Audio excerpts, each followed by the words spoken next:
Muy buenas tardes, bienvenidos a esta clase mecánica de suelos aplicada, grupo número 2. Hoy es lunes 8 de noviembre de 2021.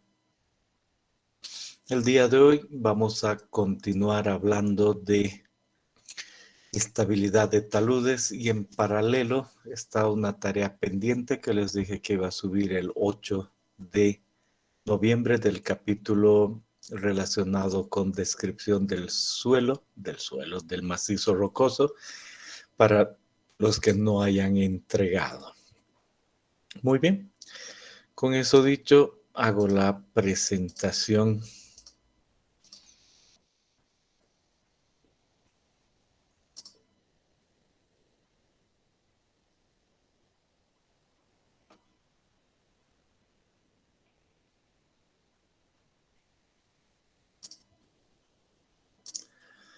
De lo que vamos a ver de taludes. Primero un resumen de lo que sabemos. Tipos de roturas. Aquí hay una plana. La hemos explicado en su momento y la hemos repetido en otra clase. Aquí hay una encuña. Aquí volteo. Aquí una falla circular. Luego aquí una falla paralela por una discontinuidad paralela al talud. Aquí una caída. Y hemos empezado con la falla plana y hemos dicho cumple ciertas condiciones que las podemos representar en una proyección y el determinar si es posible esa falla plana es lo que llamamos el análisis cinemático. Podemos hacer eso en proyecciones de áreas iguales o de ángulos iguales y le podemos agregar a esta primera zona la idea de tener una sección que involucre el afloramiento de una discontinuidad y a partir de aquello la posibilidad 1 por el círculo menor 20 grados, la más correcta, una línea que involucre más o menos 20 grados, hemos ahí hecho con calma. Y después de determinar que es posible una falla plana, hay que entrar al análisis determinístico a lo largo de la discontinuidad, allá el factor de seguridad. Y eso entendiendo que es un anclaje activo, que es un anclaje pasivo. Y así se pueden determinar factores de seguridad. Este es el ejemplo 5.1, donde hay un talud en la parte superior, 3 discontinuidades, cierta resistencia, y nos dice, para ese talud, aquí está nuestro talud, podemos nosotros determinar esta sección para falla plana, y el polo de la discontinuidad 2 cae ahí, por lo tanto, de este análisis decimos se da una rotura plana por la discontinuidad 2. Y han resuelto eso, lo tienen en PDF, quizá ha surgido alguna duda, entonces este es muy buen momento, los escucho. ¿Tienen alguna pregunta? Ingeniero, Adelante. el achurado de la parte derecha, ¿cómo se obtuvo? No hemos visto hasta ahora eso. Ok. Yo tengo otra, ¿Algo más? ingeniero. Adelante. El ángulo de fricción que utilizamos tiene que ser el ángulo de fricción del talud, ¿verdad?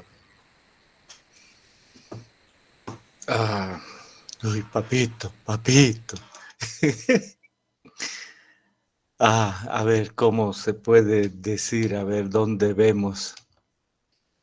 Aquí veremos. Voy a ver yo la resistencia. Y esa resistencia tiene un ángulo de fricción en la expresión. Y ¿dónde se da esa resistencia en este dibujo? A lo largo de esta discontinuidad. Y la resistencia es tau, y ese tau es este valor, y el ángulo de fricción tiene que ser de esa discontinuidad. no del talud. No tiene sentido que uno diga el ángulo de fricción del talud. ¿Responde a tu pregunta? Mi pregunta era más de la parte de la falsilla, el ángulo que utilizamos.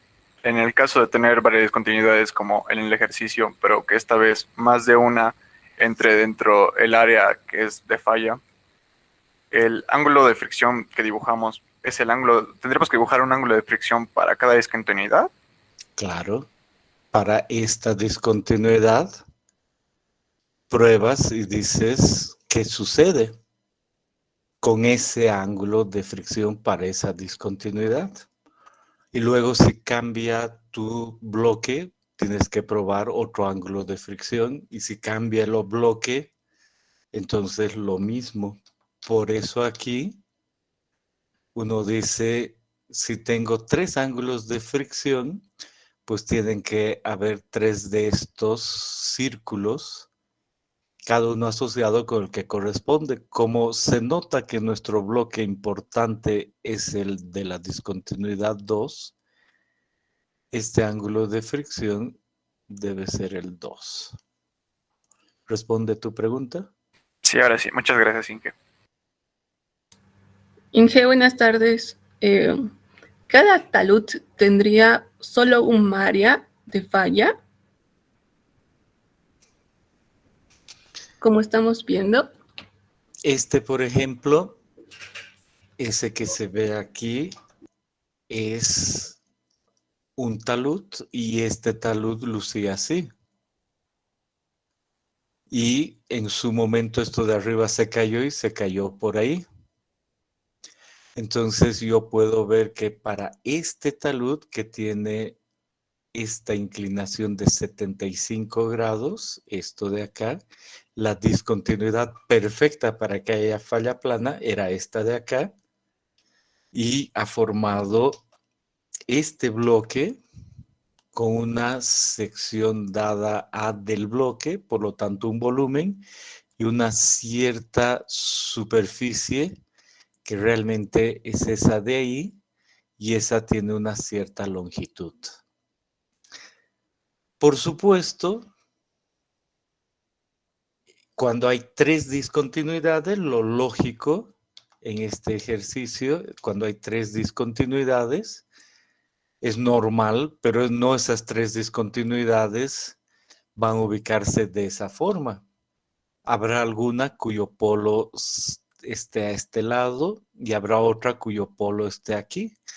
Entonces lo que me avisa es que la posición de esta discontinuidad 2 con respecto al talud es una que luzca de esta manera, puede haber falla.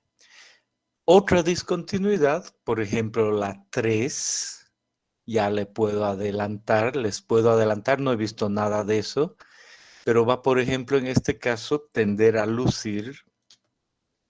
Así es una discontinuidad que tiende a estar ahí. Uno dice, ¿y eso produce falla al volteo? En absoluto.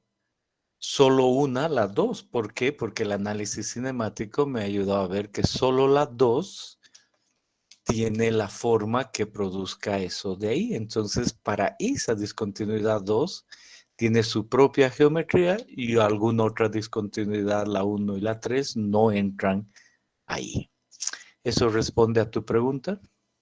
Sí, Inge, solo tenemos que entregar lo que hemos avanzado, ¿no? No de la cuña ni la falla. El ejercicio 1 tenía obviamente la idea de falla en cuña, tenía la idea de otros tipos de falla que todavía no he llevado. El ejercicio 1 era solo para lo plano. Entonces lo único que saben hacer es esto, poner el 1, el 3 y decir el 2 es el que me da la seguridad y de ahí que este dibujo sea bien entendido y solo eso. Ok, gracias, Inge. Lo vamos a fechar como jueves 4 de noviembre. Lo van a fechar el día que hayan hecho. Ah, ya, el día de la clase. Y para el programa, Inge, solamente ha votado los datos, el factor de seguridad y un dibujito así como está acá. Eso es Pero suficiente. a eso voy en un rato, un segundito. Entonces Ok. aquí estamos exprimiendo el análisis cinemático con lo que han hecho y para cerrar su conocimiento. ¿Algo más del análisis cinemático?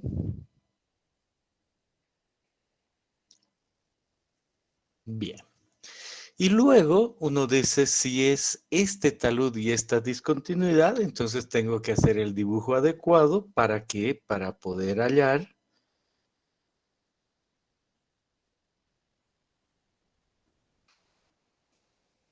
el factor de seguridad. Entonces han comprendido que este talud con este talud superior y esa discontinuidad me daba lo necesario y ahí hago el cálculo de tau sub f y tau sub d exacto a lo largo de esta discontinuidad y de ahí tengo el factor de seguridad. Con respecto a este factor de seguridad de 1,46 y lo que esto involucra, los ángulos, etcétera, ¿tienen alguna pregunta?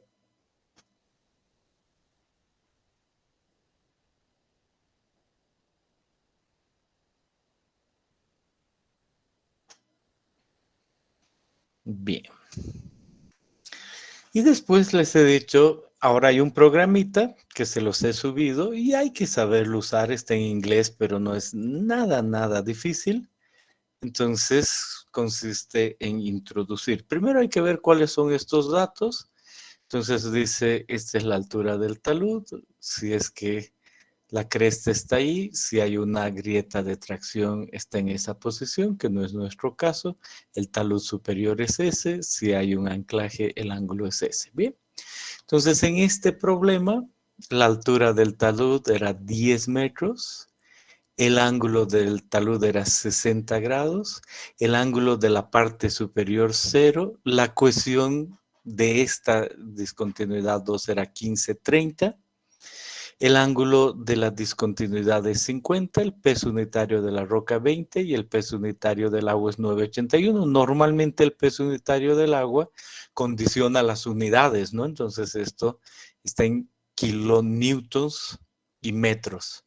Esto está en kilonewtons y metros, ¿no? Kilopascales. Podría uno poner aquí 1, entonces otras unidades o lo que corresponda. Pero por eso no tiene unidades y esas son las correctas. Y después no hay agua, seco, ninguna carga externa. Y uno solo le dice correr aquí y le sale factor de seguridad 1,46,1. Nos dice, excelente, me quedo realmente tranquilo porque de mi análisis manual saqué 1,46 con 3 decimales, me salió 1,46,1. Ya he aprendido a usar el programa y ustedes agarran y me dan cualquier pantalla de eso y listo. Y ese es el complemento. Ahora sí, pregunta. Preguntas que quieran hacer.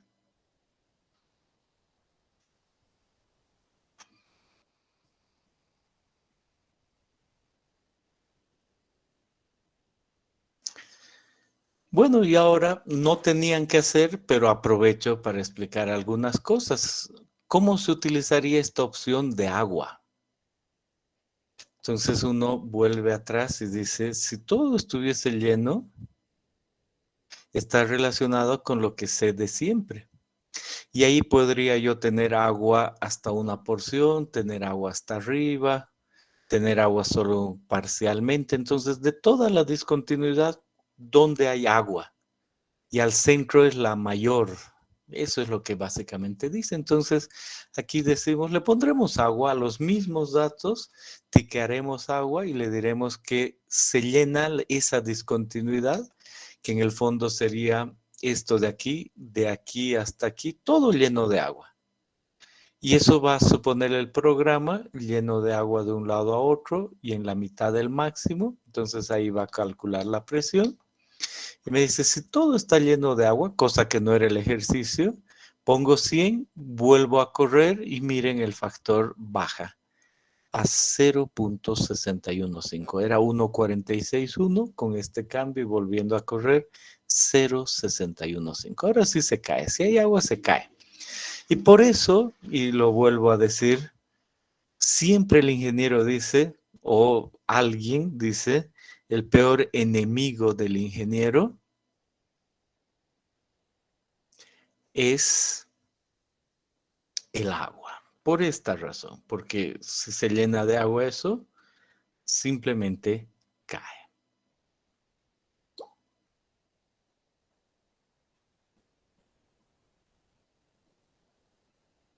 Bien, entonces aquí estoy viendo un mensajito. Paro aquí un momento. ¿Está aquí Marco Antonio Guanaco?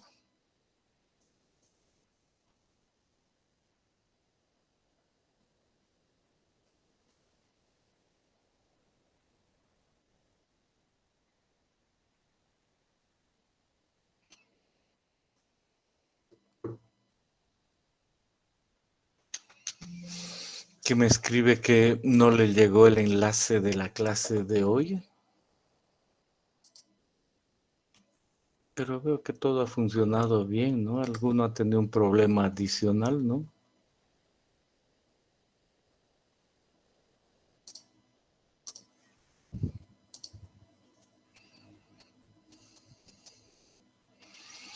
Es una pequeña verificación. Ah, no, aquí está, solo que no está escuchando. Marco Antonio Guanaco. Necesita responderse, ¿no? Sí, Inge. Me has escrito diciendo que no te llegó el enlace de la clase. A ver, contame. Sí, ingeniero, me llegó tarde la invitación, por eso le envié un correo. Ya. Y en lugar de eso, ¿por qué no le haces actualizar y demás? No, por favor, piensa que soy una persona normal que tiene familia y no necesita leer 500 mensajes de los alumnos. Sí, disculpe, ingeniero, le actualicé, no me llegó tarde 10 minutos y por eso recién me llegó, por eso le envié un correo. Ya, entonces no tengo nada que ver con eso. No sé, ¿tú has podido deducir qué ha pasado? Sí, la señal, ingeniero, disculpe. Ok, entonces eso voy, pues. Tengo vida también. Es que me Sí, escribe mucho, no es personal, ya no me vayas a meter. Pero para que el curso sepa que es mucho que me escriben cosas que yo no manejo, no controlo y no tengo nada que decir, ¿no?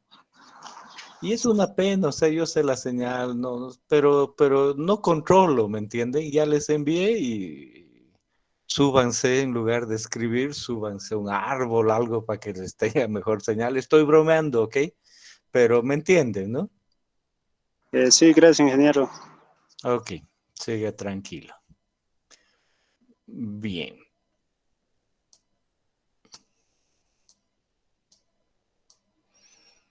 Están llegando algunos antes de continuar.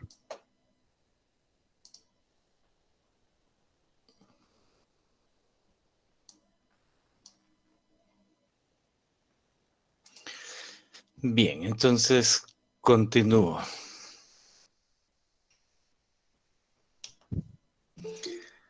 A ver, vamos a...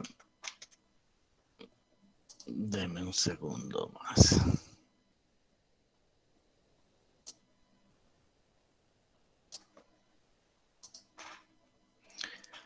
Bien. Entonces vuelvo a esto. Entonces la idea es esa, ¿no? Agarra y dice, si hay agua, un problema serio. Entonces se va a caer eso.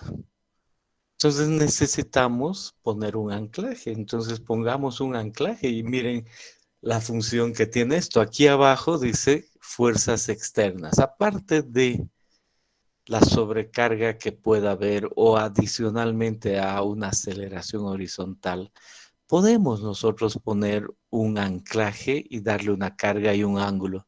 Pero también puedo autocalcular un anclaje que solo es activo, no funciona con pasivo, para este factor de seguridad de 1,3, porque quiero que llegue 1,3. Entonces pongo 1,3, pongo tecleo aquí, aprieto la flecha y me dice para ese factor de seguridad de 1,3, ahora necesita un anclaje que dé 113 con un ángulo de 35 grados y va a cumplir con su factor de seguridad. Entonces uno mira y dice, perfecto, 35 grados va a involucrar de la normal 35 en ese sentido. Y esta carga es visto que 113, como todo esto estaba en kilonewtons, tiene que ser 113 kilonewtons, ¿no? Entonces, en mi caso, para este dibujo, eso involucrará, y ahí tengo que agarrar mi reglita, y digo, si eso es 50, entonces ahí digo es 90 grados, entonces primero solo anoto una línea ahí y después de eso digo son 35 era, ¿no? 35, entonces eso va a moverse hasta ese ángulo. Entonces eso involucra eso. Por lo tanto, el anclaje para esa condición tendría que ser un anclaje que tenga un bulbo más allá de esta superficie. Me invento ahorita cualquiera, un bulbo así. Y se entiende que debo jalar con esa inclinación y la fuerza debe ser 113 kilonewtons. Y después veo qué representa eso. Normalmente puedo yo decir 113 kilonewtons por decir algo. Yo sé que los anclajes aguantan, me invento cualquiera, 50. Entonces digo, voy a necesitar 2 o 3 anclajes. Entonces pongo para este metro de ancho, uno arriba, otro más abajo y otro, y que sumen los 113, ¿no? Es lógico diseñar de esa manera. Entonces, es así como debo entender, cuando hago esto, necesito anclajes. Alguien puede decir, esta superficie está tan cerca que lo único que voy a hacer es poner en lugar de un anclaje drenajes. Voy a poner tuberías y voy a poner, mientras voy excavando lo que sea, una tubería ahí, otra ahí y otra ahí. Y voy a hacer que el agua realmente entre a la tubería y nunca, o sea, el nivel freático quede atrás por las tuberías que pongo. Entonces nunca va a estar sobre esta superficie. Entonces, en lugar de anclaje, el factor de seguridad sigue siendo 1,46 por esa razón. ¿Se acuerdan que les he dicho? Drenajes son solo tuberías perforadas que pueden hacer ese efecto. A veces es fácil de conseguir, a veces está tan profundo que no es lo mismo, pero el concepto y en nuestro dibujo, pues de esa manera puedo yo conseguir que sea estable. ¿Les ha quedado claro?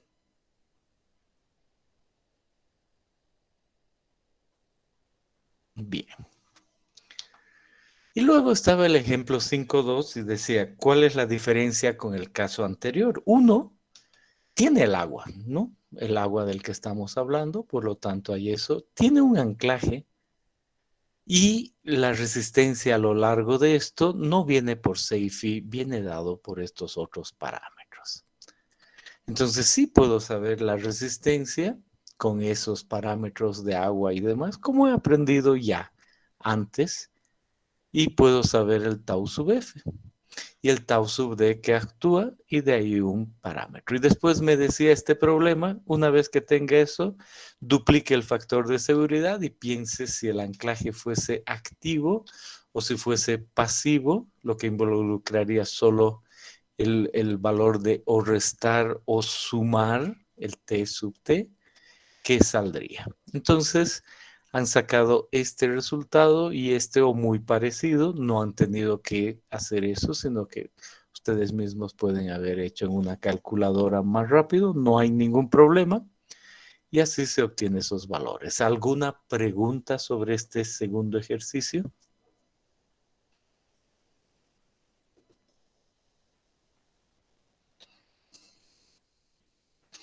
Otro pequeño detalle que me olvidé decir en la anterior clase Es que necesito hasta aquí algún formulario. No, no realmente. No necesito para saber esto. No necesito formulario, tengo que entender y poder hallar eso siempre. 1. Y 2, para poder hallar esto, sí necesitaría en todo caso bueno, no aquí, no en este caso con Seifi, no necesito formulario. Y luego, cuando utilizo el programa y después esto, aquí sí necesitaría la idea de estos ángulos, cuántos son. He visto que estas ecuaciones tienen que estar en un formulario y es el formulario del anterior examen o de algunos de los anteriores. Pero en cuanto a taludes, no tengo ningún formulario. Todavía no necesito, entonces acuérdense de eso. Muy bien, entonces una vez más, llegado aquí, ¿alguna pregunta más para cerrar esta porción?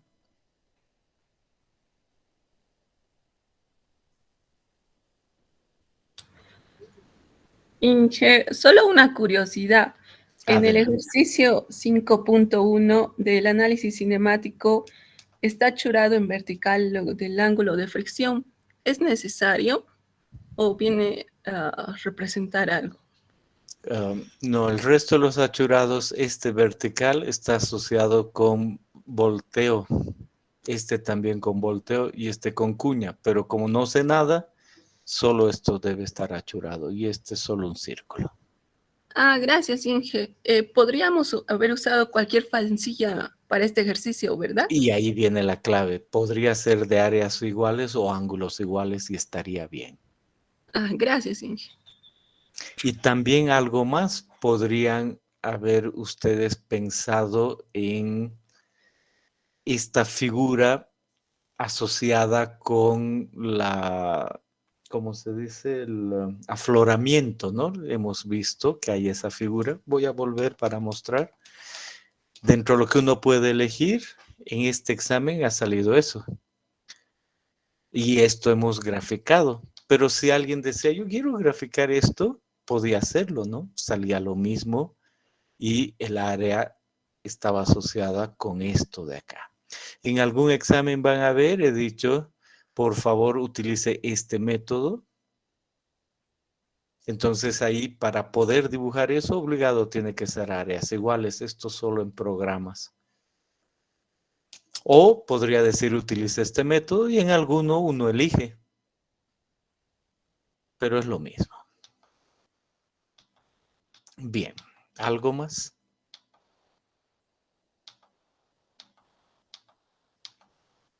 Bien.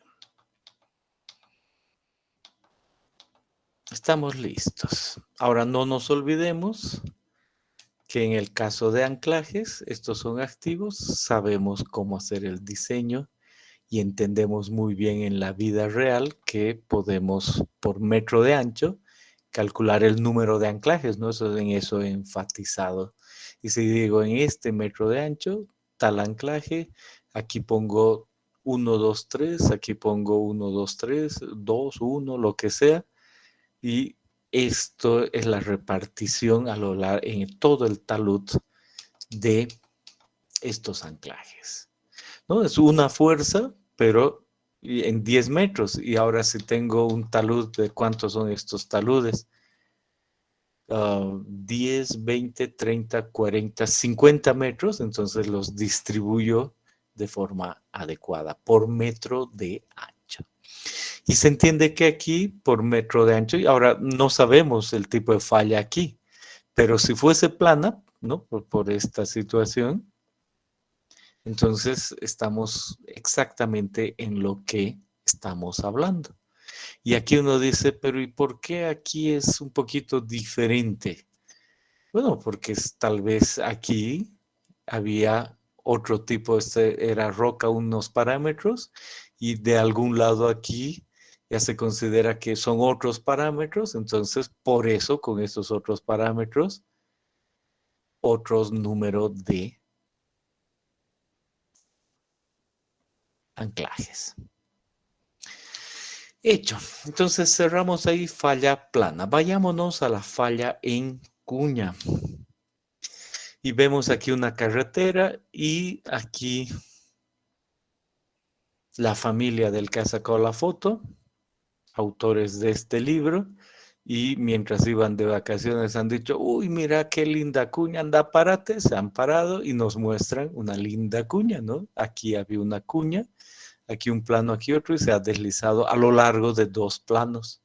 Aquí se ha deslizado y nadie ha removido esto, por lo tanto aquí un plano, aquí el otro y lo que estaba encima. Pero esas son fallas en cuña. Esta también es una falla en cuña. Bien, aquí está la falla en cuña y el dibujo es este, ¿no? Cuando el bloque S se desliza, queda una superficie y la otra y ahí la cuña. Entonces veamos características de las cuñas para poder hacer el análisis cinemático y después el análisis determinístico. Entonces miren aquí qué es lo que dice. Dice, si este es nuestro talud, existe un plano que vamos a llamar A, luego existe el otro plano que vamos a llamar B. Normalmente el plano A es el más echado y el B es el más parado. Y han formado una combinación que hace que esta cuña se deslice. Y este es el talud y arriba el talud superior, por supuesto. Aquí está el talud y el talud superior y es importante ambos. Entonces pensamos cuál es la intersección entre planos. Decimos entre este plano talud y este plano A es una línea que llamamos T sub A. Y entre este plano B y el plano llamamos T sub B. Y entre estos 2 planos A y B, a la intersección es otra línea que llamamos I. Entonces hay 3 líneas realmente ahí. La T sub A, T sub B y la I. Entonces si venimos a una proyección, encontramos que el talud está acá. Y la dirección de buzamiento del talud es esa de ahí. Decimos la dirección del buzamiento es T. La orientación de ese talud. Y además aparece una discontinuidad que está aquí y la otra discontinuidad que está aquí. La dirección de buzamiento, la perpendicular A, y de este otro, la perpendicular B. Aquí está. Entonces tengo identificado AB y el talud. Y luego me dice, veré las intersecciones. Entonces la intersección entre el talud y A es este punto, la intersección entre el talud y B es este punto, y la intersección entre los 2 planos es I. Entonces de ahí viene que tengo yo, si esta es una línea, tiene una dirección y además hay una línea con T sub A, una dirección y otra T sub B. Pero son esas líneas A, B y esa es la idea, esa es la nomenclatura. Por eso dice aquí abajo, nomenclatura típica para el cálculo de cuñas. Y ahora defino qué es una cuña directa y qué es una cuña inversa. Y veo el dibujo de directo y de inverso. Y digo, aquí está la intersección. Busco la intersección ahí, en este caso. Busco la línea A y la línea B. La línea A esa orientación, la línea B esa orientación. Y aparece I ahí, entre A y B. Luego busco aquí y digo, a ver, ¿dónde está en este caso la línea A? Aquí. ¿Dónde está la línea B? ¿Y dónde está la intersección ahí? Y digo, la intersección aquí está entre A y B y la intersección aquí no está entre A y B. Por lo tanto, dice, nota. Si la dirección de la línea de intersección de los planos de rotura I está entre TA y TB, y está entre TA y TB, entonces la cuña será directa. Este caso, directo. En caso contrario, aquí que no esté, la cuña será inversa. Perfecto, me quedó muy claro. Directo inverso, así se llama. Y veo más y digo, esto es directo. Entonces la intersección va a estar entre uno y el otro, directo. Y este de acá, la intersección no va a estar entre este y este. Entonces se llama inversa. Pero ambos son cuñas, ¿no? Perfecto. ¿Qué otra cosa puedo yo decir de las cuñas? Pero ahí paro un segundito y digo, de todo lo que he dicho, ¿desean hacer alguna pregunta hasta ahí? Entrando a cuñas y la proyección y esas cosas.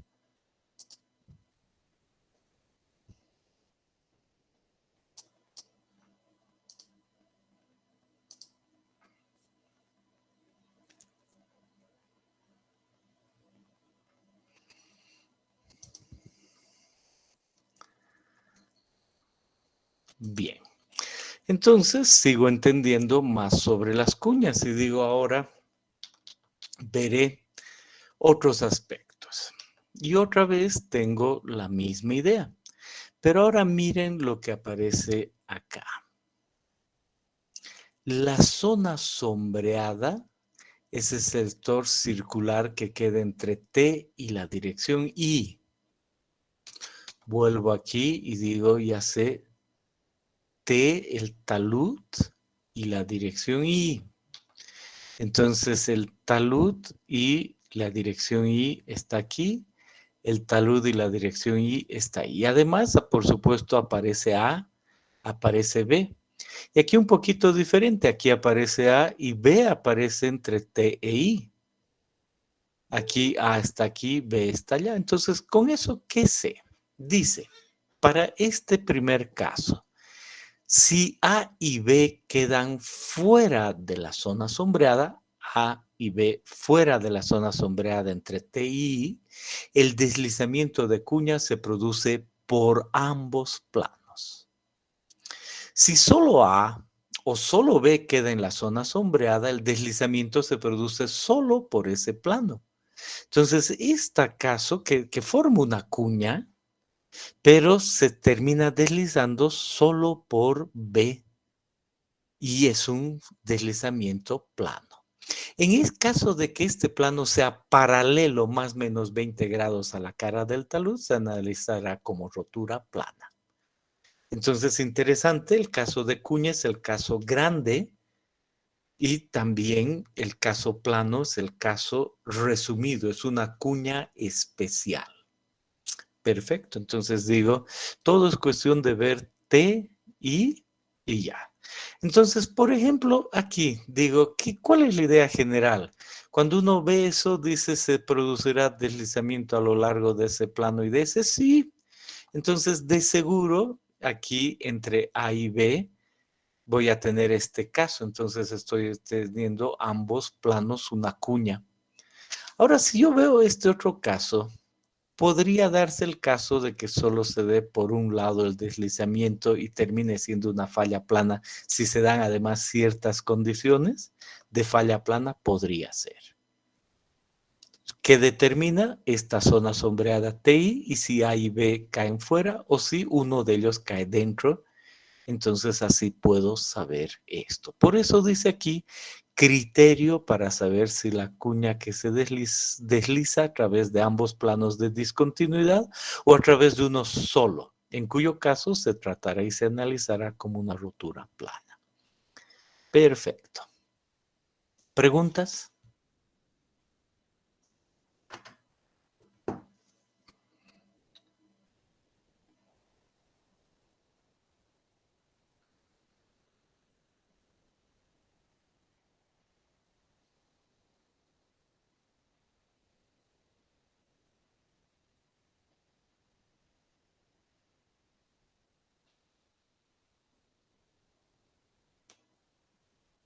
Bien.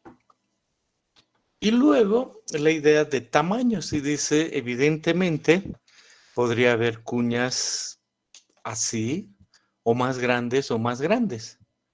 Aquí ya no importa mucho para nosotros, pero entendemos que hay diferentes tamaños. Por eso dice clasificación por su tamaño y nivel de estabilidad. Ya no me preocupa más. Y ahora entro al análisis cinemático. Y digo, pero aquí hay una confusión, rotura plana. No, digo, no es confusión, son las mismas condiciones, solo que con una diferencia. Esta ya no es un plano. ¿Qué sería esto? La intersección. Y tendría yo también el mismo análisis. Si esta es la intersección, estoy listo. Estoy realmente listo.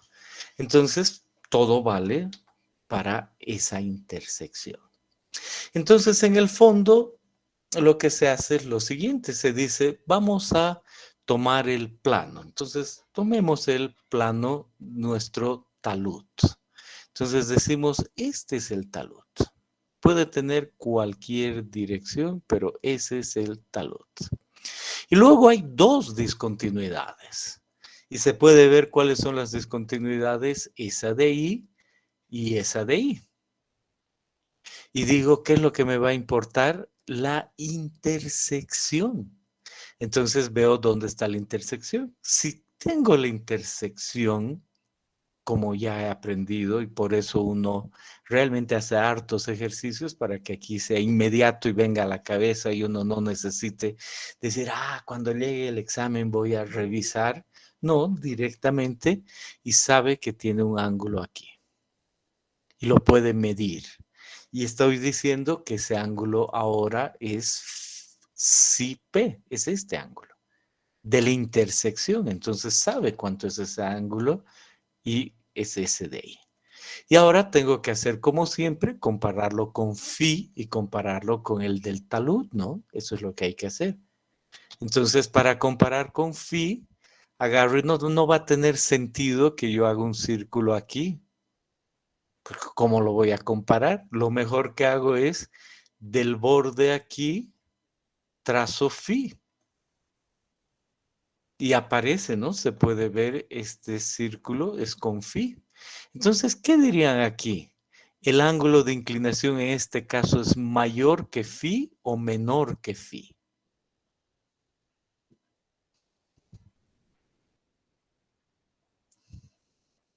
La respuesta es mayor que phi. Entonces, si ese ángulo de inclinación es mayor que phi, ¿qué representa? Que se va a deslizar por esa línea. Entonces, de ahí que yo diga, en esta zona, eso involucra deslizamiento. Pero me he saltado algo, vuelvo atrás. Y digo, ya he entendido cómo poner phi, ya he entendido cómo poner phi-p, y ahora digo, volveré al momento en que sé cuál es la intersección. Y en ese momento cambio de color y digo, la intersección podía haber caído ahí, podía haber caído ahí, podía haber caído ahí, ahí, o ahí, o ahí es una primera posibilidad. ¿Qué dirían? Todos esos ángulos eran comparados con el talud. ¿Cómo? Con el talud. Entonces, si yo, por ejemplo, decía, este ángulo es el ángulo asociado con la intersección. Y el del talud está definido. Entonces, este es menor al del talud. Entonces, vengo aquí, igual que en una falla plana, hago la comparación y digo, ese ángulo de la intersección, ¿cómo se compara con este ángulo del talud? Si ese ángulo es menor, entonces se puede dar ese bloque, esa cuña. Entonces miro aquí y digo, todos estos puntos que he dibujado en morado son puntos que definitivamente tienen una intersección menor a la del talud, ¿no? Se nota clarito. Entonces, toda esta zona representa la posibilidad de una cuña, ¿no? Esto de acá. Y ahora pongo el ángulo phi y ahí entra el ángulo phi, por eso ese círculo. Y ahora digo y comparo. Con relación a phi, resulta que tengo yo otra sección y esa otra sección donde es posible que haya falla en cuña es esa. Entonces, adicionalmente con el ángulo phi, si caigo en esta zona de intersección, va a haber falla en cuña. En los otros, se nota, por ejemplo, en este de acá, que puede haber una cuña, pero noto que la inclinación es menor que el ángulo phi, entonces no se desliza, pero puede haber una cuña. En cambio, cualquier otro punto al otro lado no tiene ningún sentido. Entonces, ¿han entendido esa idea del análisis cinemático aquí? Pueden preguntar cualquier cosa mientras yo veo a ver qué es lo que sucede acá. Pensé que había alguien esperando.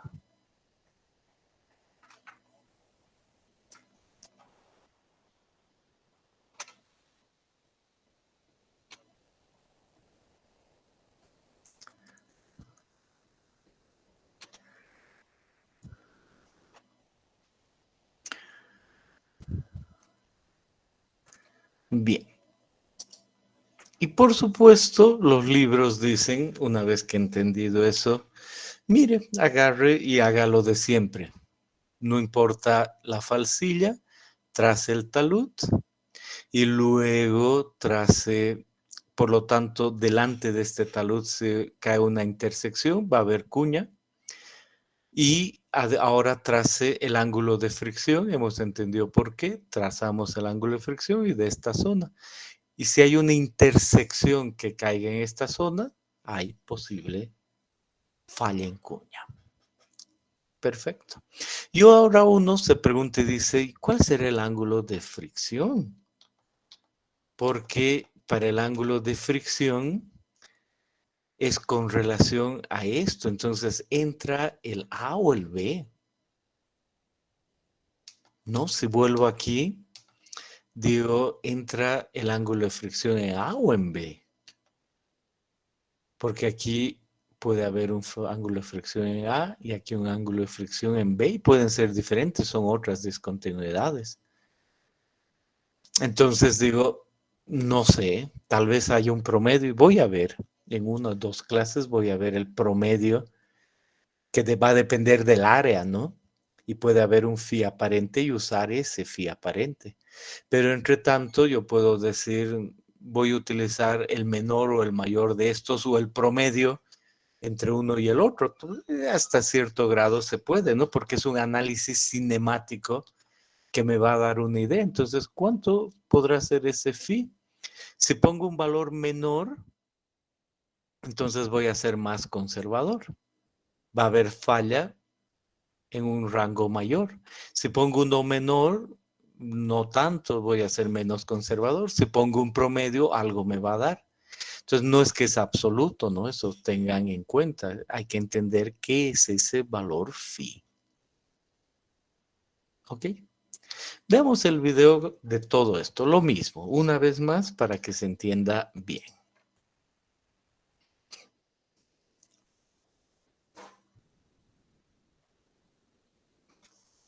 Proyección de áreas iguales podría ser de ángulos iguales. Ponemos el talud.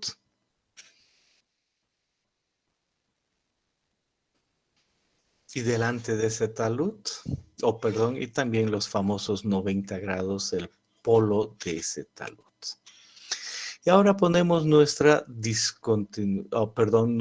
ángulo de fricción. Aquí 30 grados. Y ahí aparece la zona.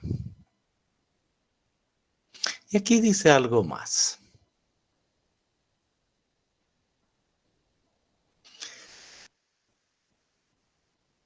Dice, además, si es que aparece en rojo, puede ser cuña, y la verde se desliza por un plano. Y se entiende por qué. Entonces, en general, nosotros no nos preocupamos mucho y decimos, está bien, vamos a tomar, por ejemplo, como vimos acá, si tomamos este punto o este punto, decimos por estar delante puede haber cuña. Pero lo que he aprendido es que los que van en el extremo, más bien van a tender a ser por un plano y por el otro lado por un plano. Van a tender a hacer eso y por una cuña. Pero en forma general, lo que está delante representa cuña y lo que cae en esa zona representa falla en cuña, ¿no? Eso es lo que vemos aquí. Perfecto. Entonces, esa es una primera manera de ver el análisis cinemático. Pueden hacer sus preguntas.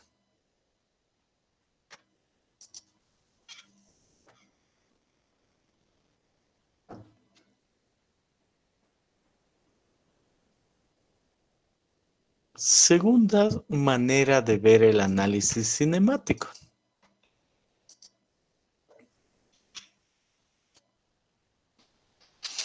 Con esta figura que representa el afloramiento. Igual que antes.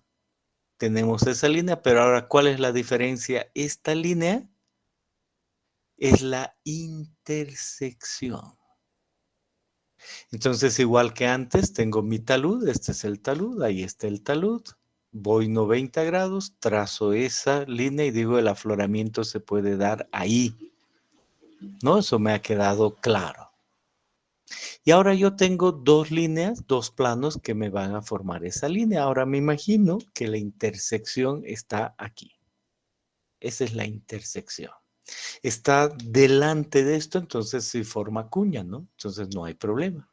Ahora digo a 90 grados, y eso que les quede muy claro, si esta es la intersección, a 90 grados al otro lado, voy a decir está el polo de la intersección. Ahora, este polo de la intersección cae en esta zona, por lo tanto se cumple esta condición. El hecho de que el polo de la intersección, el anterior era el polo del plano que estaba analizando, como ahora es cuña, son dos planos que hacen una intersección, ahí está la intersección y a 90 grados el polo. Si cae en esta zona, es posible que se dé eso.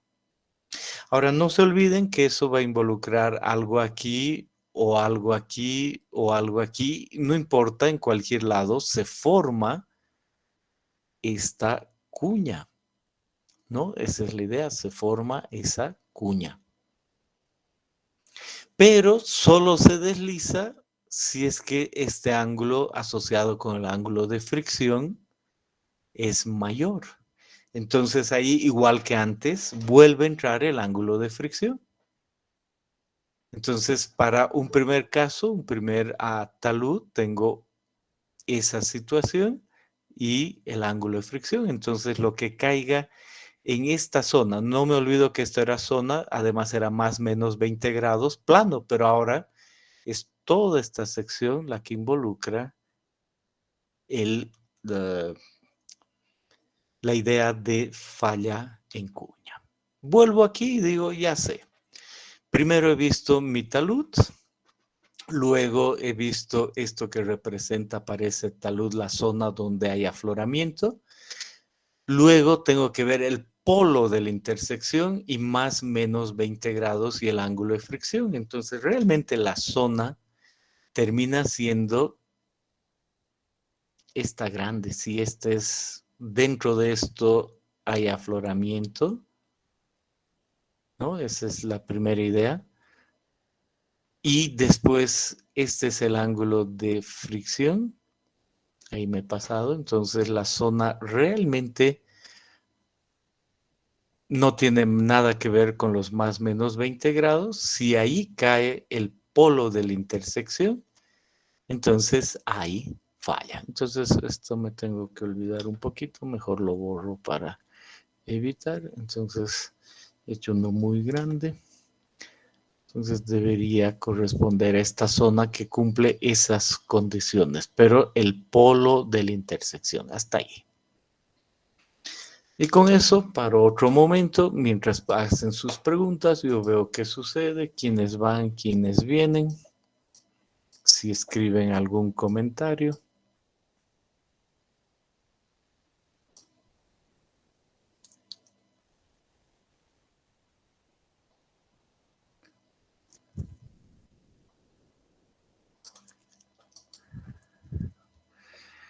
Bien, entonces una vez entendido el análisis cinemático, pues debo entender el análisis determinístico.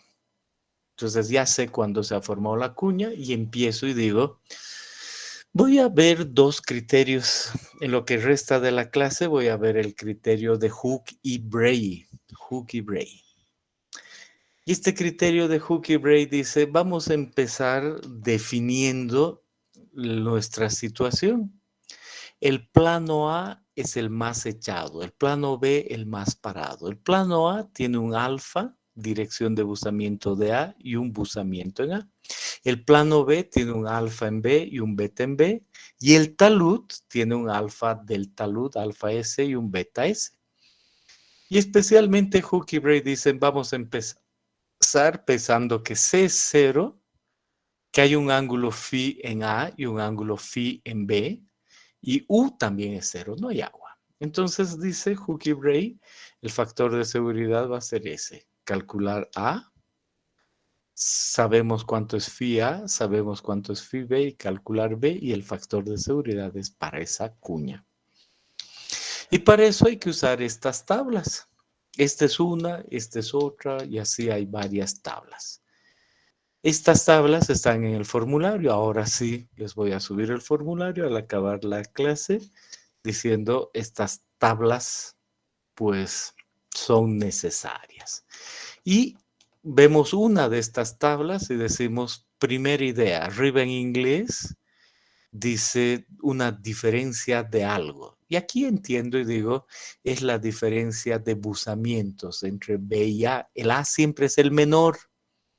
Entonces, si hago B menos A, es positivo. Pero si tienen el mismo buzamiento, es 0.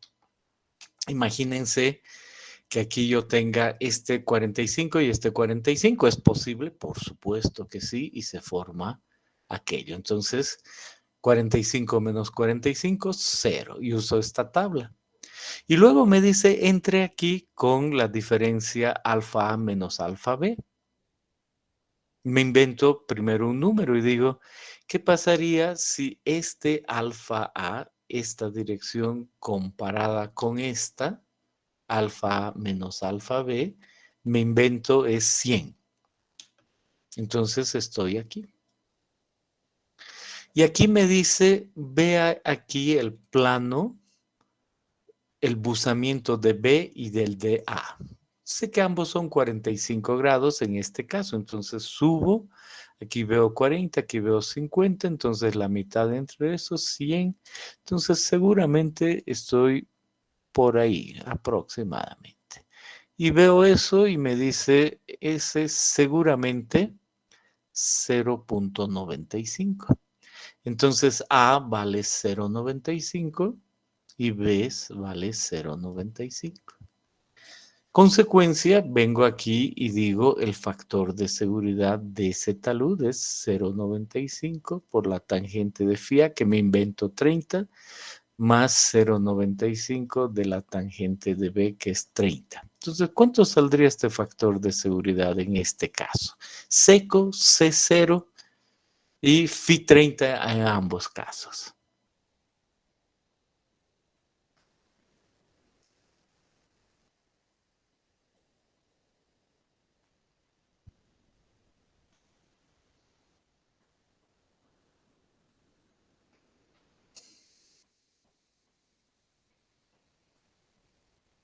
$0.56. Perfecto, entonces digo, en esas condiciones, 0.56, eso se cae. Listo, es así de fácil.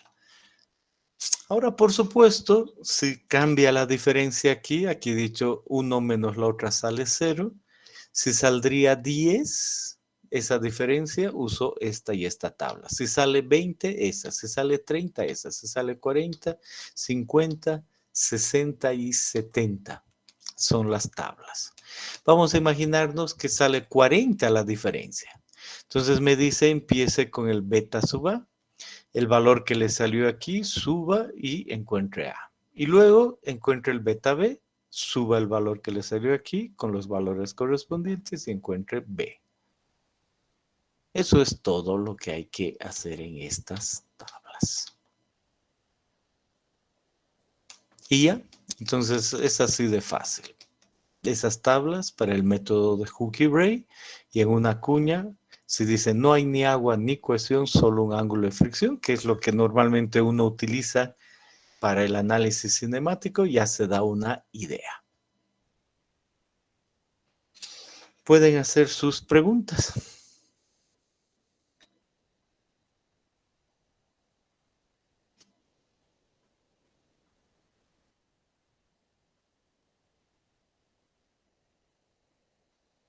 Bien. Ingeniero, para la parte de abajo de las tablas, Ujú. hay que restar al revés de lo que restamos los buzamientos, porque decía beta B menos beta A y abajo decía alfa menos beta alfa B.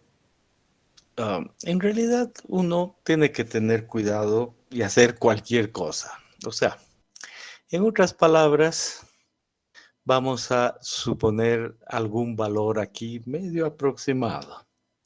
Entonces vamos a decir que el talud, ¿no?, tiene en este sentido, y resulta que el alfa del talud ha resultado 90 grados y entiendo que el norte en mi ejemplo estaría por allá.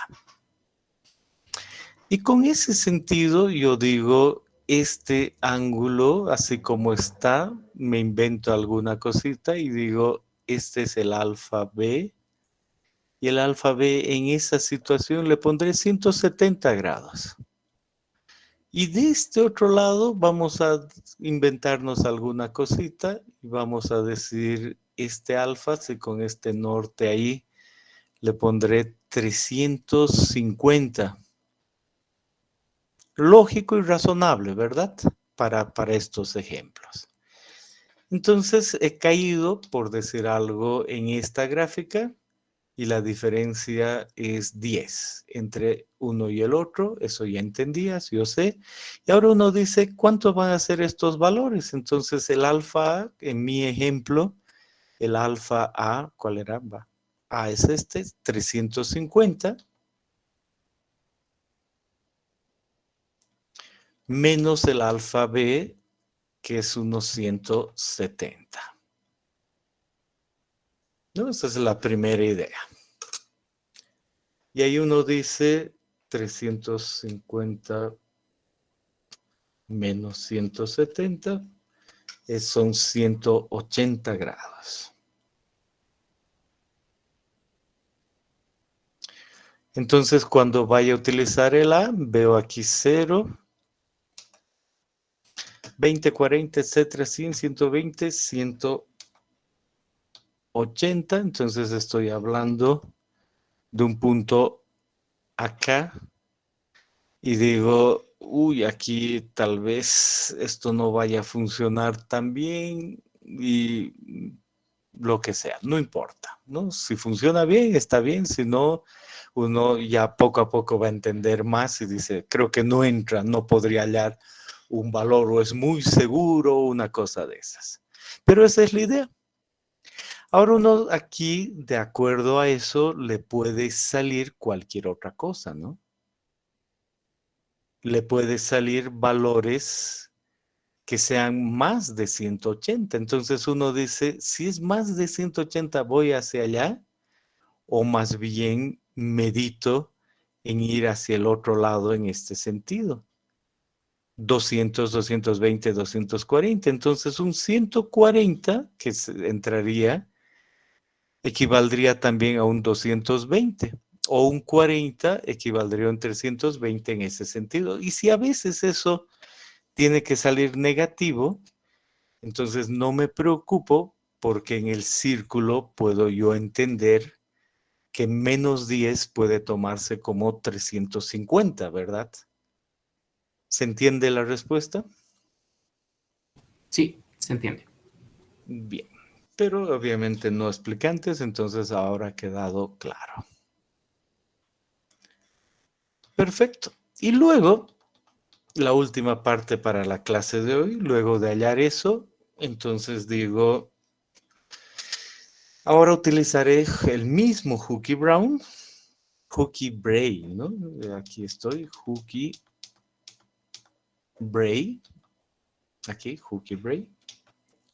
Entonces, pero ahora cambiemos un poco y tomemos esta situación y que haya agua y que haya cohesión. Hay agua y hay cohesión.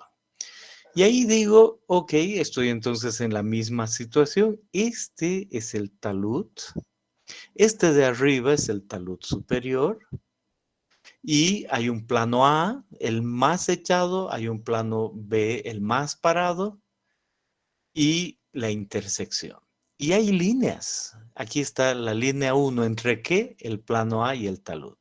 Línea 2, ¿entre qué? El plano y el talud. Va, el plano B y el talud. La línea 3 entre el plano A y el talud superior. La línea 4 entre el talud superior y este plano. Y la línea 5, la intersección. ¿Qué otra cosa hacen Hooke y Bray? Dicen, mire, en este caso, yo tengo el talud y aquí está la discontinuidad, la intersección y esta es la cuña. Entonces yo voy a tomar que aquí hay agua y aquí hay agua, que es básicamente lo mismo que hicimos en el programita al poner 100% de ahí, y va a darse esta distribución de presiones. Aquí en la mitad va a haber un máximo. Esto es lo que va a suceder. Y la altura del talud, que normalmente uno la toma aquí, es correcto. En este método, dice, la altura no va a ser esta de acá, es solo de este método, dice, la altura va a ser de aquí hasta aquí. Y aquí tenemos un medio de H, ese punto máximo de presión. Esa es la condición de Hooke y Bray. Y con esa condición dice, ¿sabe qué? Agarre su proyección estereográfica, puede ser de áreas iguales o ángulos iguales, y lo único que tiene que hacer es trazar lo que tiene en la mano. El talud. ¿Dónde está el talud? Aquí. ¿Dónde está el talud superior? Aquí.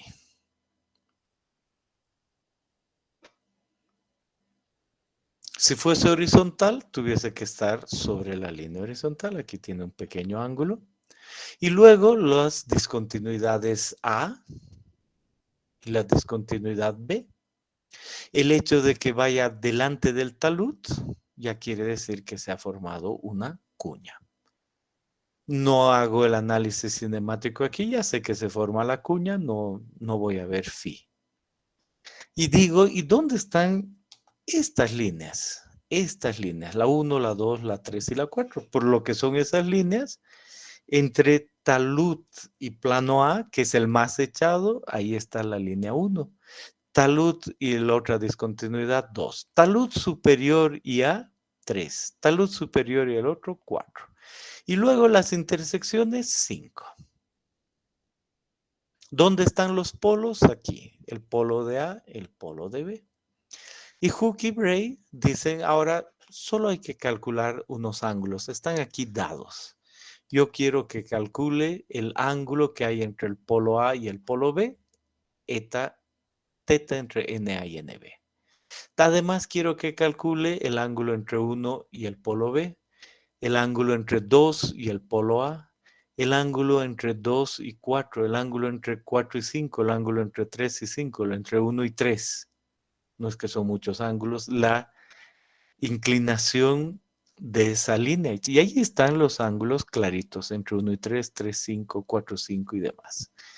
Y Hooke y Bray dicen ahora solo tiene que hacer esto. El factor de seguridad es 3 veces sobre gamma H. ¿Qué H? El que hemos definido. Por CA, X más CB, B, Y, más A, bla, bla, bla, bla.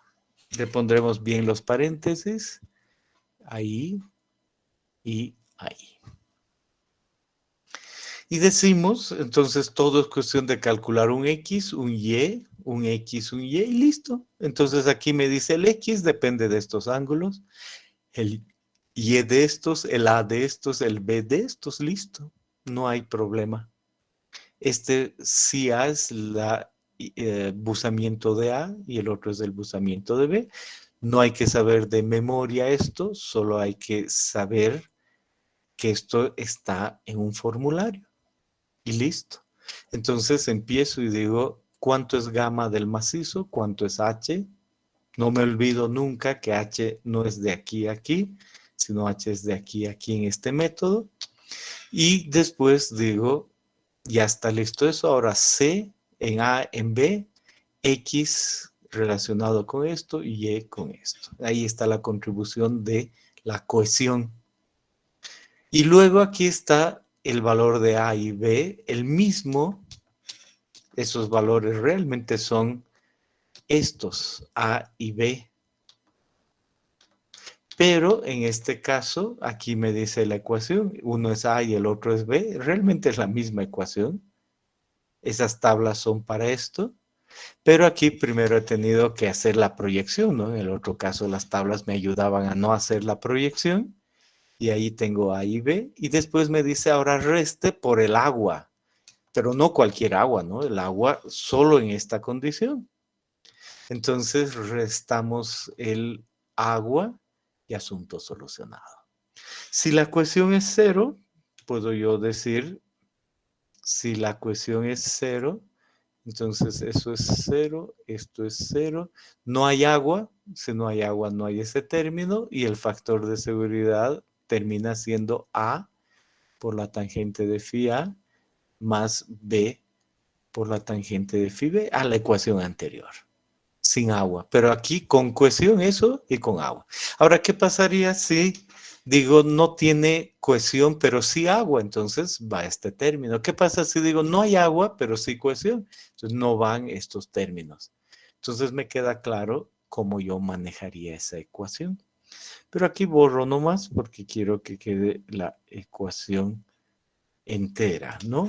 Asociado con C, asociado con A. Pero eso sí, no borro esto de acá porque la tangente va con ese valor. Fácil, ¿no? Entonces, en su formulario aparece eso para no perderse de qué ángulos calcular, que son los de siempre, es 3, 5, 4, 5. Si no hubiera esto, igual podríamos. Y la clave es esto, ¿no? Esto no tengo que saber de memoria, esto y tengo el asunto solucionado. Sé cómo calcular el factor de seguridad. Y de ahí aparece este pequeño problemita. Y dice, en este problema hay esta situación. No está muy claro el ángulo superior. Se puede considerar horizontal. En otras palabras, uno puede decir en este problema, puedo suponer esa situación, ¿no? Este talud superior, un ángulo beta igual a 0 grados.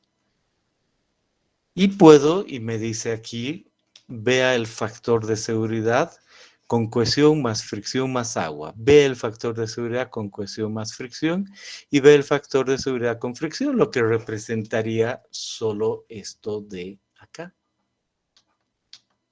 Y para eso podemos usar un programa como este de acá, de Rock Science, o podemos usar este nuevo programita que se los voy a subir al acabar la clase. Les debo varias cositas, que es idéntico al anterior, pero ahora para cuñas. Y el peso de la roca, el peso del agua, aquí la idea de las orientaciones y lo mismo de siempre. Y ahí va a salir el factor de seguridad. Y puedo yo probar con eso lo necesario. Y hay otro programa, este de acá, que han hecho para alguna tesis seguramente. Y este otro programa permite hallar de varias cuñas a la vez. Es un programa más completo y no solo tiene SAFE, sino trae los parámetros de Barton y Bandis. Y muy fácil de usar. Pero entre tanto, concentrémonos en que el ejercicio 5.3 dice, ¿y sabe qué? Se pide determinar el factor de seguridad para todos los casos de rotura del talud. Y hemos visto cuándo es posible que haya falla plana. Ya nos olvidamos, somos expertos. Y ahora dice, si existe falla en cuña, utilice el método de Hookie-Bray, el que acabamos de aprender. Entonces hay que distinguir. Entonces aquí está el talud y vemos delante del talud, trazamos el ángulo phi. Tomo la decisión y digo, a ver, discontinuidad 1, 2, el mismo ángulo 30, discontinuidad 3, 25, la 2 está aquí, la 1 está aquí, una intersección. Entonces todo es con el 1 y 2. Entonces es lógico que este sea 30. Pero ahí tomo decisiones. Puede ser 25, puede ser un promedio, lo que sea. Es solo para entender si es posible. Ese es el análisis cinemático y digo, ese punto está ahí. Entonces, claramente tiene que haber una cuña entre el 1 y 2 y ese es el que debo analizar. Por eso dice rotura en cuña por las discontinuidades 1 y 2. No hay nada entre la discontinuidad 3, esta de acá, y la 1. Aquí una intersección no tiene nada que ver. Con la 2 y 1 aquí, entonces no cae ahí. Solo es entre 1 y 2. Por lo tanto, utilizo esta ecuación con el CA y el CB y hago los cálculos necesarios. Trazo eso y veo cuál es el punto 1, cuál es el 2, utilizo los ángulos y con esos ángulos calculo los valores de X, Y, A y B y no me olvido que este ángulo 20,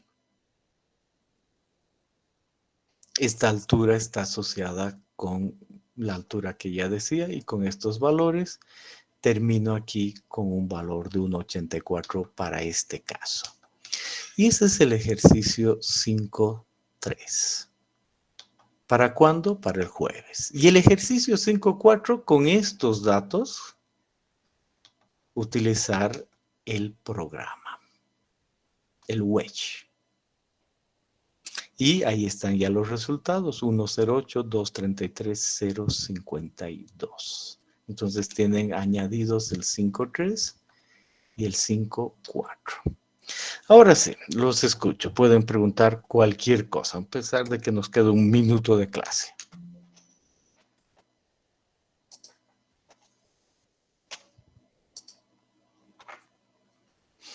Y en los siguientes minutos subo todo lo necesario. Entonces estamos tranquilos. Quedamos ahí. Hasta el jueves tengan buena semana.